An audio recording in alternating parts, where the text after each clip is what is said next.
There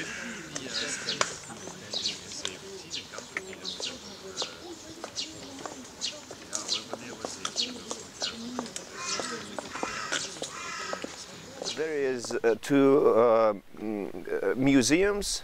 Both of them are real Lenin hideouts. Placed there Vladimir Lenin in 1917, before October Revolution, but after February Revolution. In the period there was a so-called provisional government. He hid from persecution of this government. And first is so-called Sarai in Russian, in English Shed Museum, which is under now from 1970 covered with big glass cube. Но это меня не было. Осторожно, осторожно. Туда не летят? Сюда только смотреть. Ага.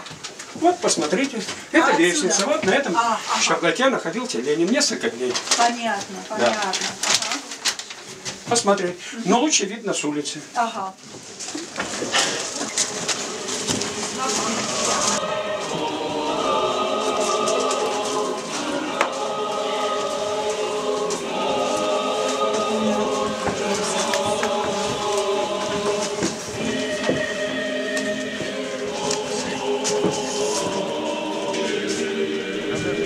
Is in Russian shalash, which is mean in English hut or branch shelter.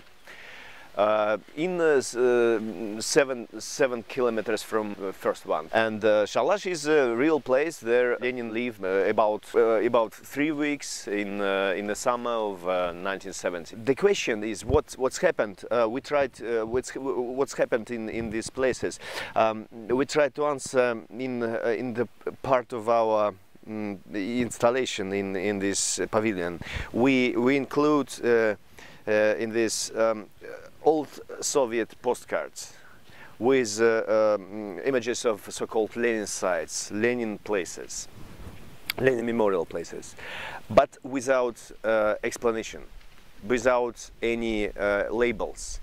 And after this, these images are turned into ordinary rural landscape, ordinary forest, ordinary logs, ordinary field. Recreate classic vitrinas from 1944 exhibition, permanent exhibition, and but we include shifts as, for example, we recreate vitrinas, glass showcases, but we repeat it 3 times.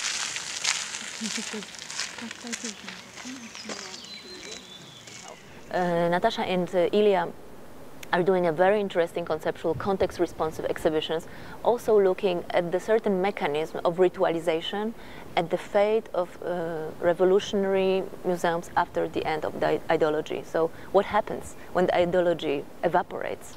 What happens to these places? How do you exhibit? How do you continue to exhibit? And also looking back at the audience, which kind of behaviors were forged by so-called Lenin Green study, which is basically a couple of trees, a meadow, and a small piece of wood, you know, and that was a place of cult, that was like an altar of ideology. So it's absolutely worthy to go on this trip with Ilya and Natasha Kraevskaya there. And as a part of the exhibition, we are also organizing 4 context-responsive lectures there, some kind of lectures, walking lectures connected with picnic by Ilya Budrayskis, by Alexandris Semyonov, by Ilya Orlov himself, and others. Yeah. The yellow line nowadays the highway.